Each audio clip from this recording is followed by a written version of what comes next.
first apple tree I am going to review is the Bramley Seedling apple. It is a classic English variety. It does successfully bloom without any chills whatsoever, but this variety does require another for cross-pollination.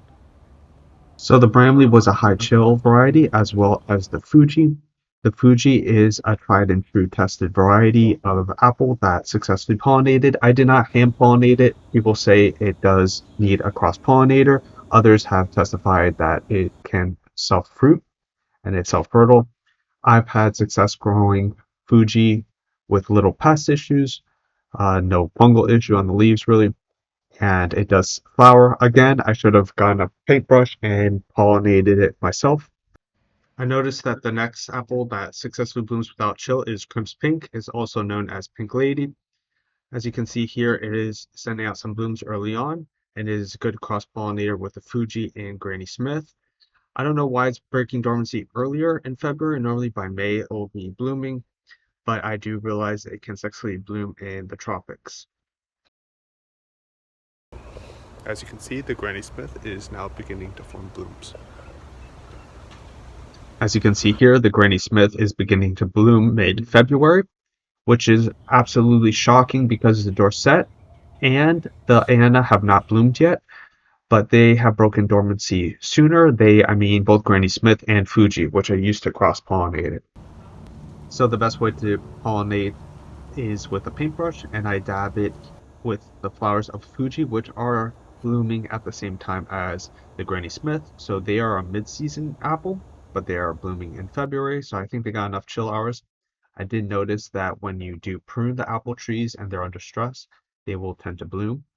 And lo and behold. Bro is thinking about his life decisions right now. He has gone through a horrific amount of avocados. He just nibbles half of them and abandons them, so I use them as bait. And I just can't seem to make a video without catching a squirrel. So I have to feed this little critter now. So the golden Dorset has broken dormancy early, pretty much in January. They say in Florida it tends to flower mid to late February. You can see one of the fruiting nodes here swelling. So hopefully I'll be able to get some fruit on this tree. I did try it once, 2 apples from it.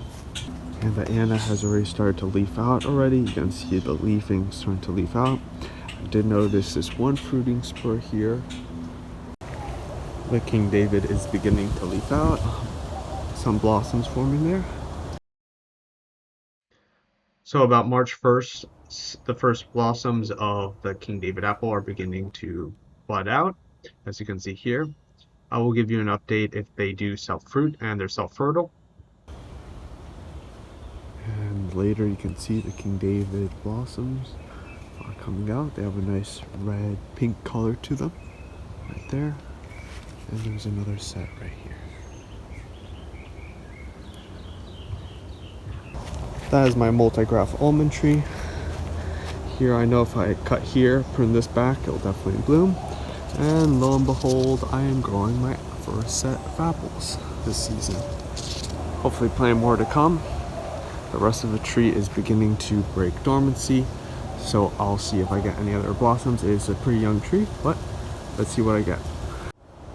The Bramley is breaking dormancy, and the rest of them are starting to follow suit as well.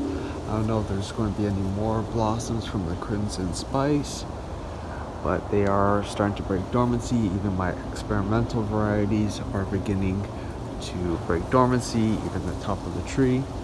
And here now in March, early March, you can see the blossoms.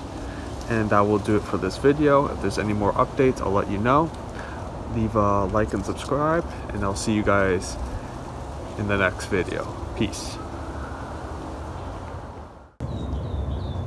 And my pear tree is also beginning to bloom. See you guys in the next one. Peace.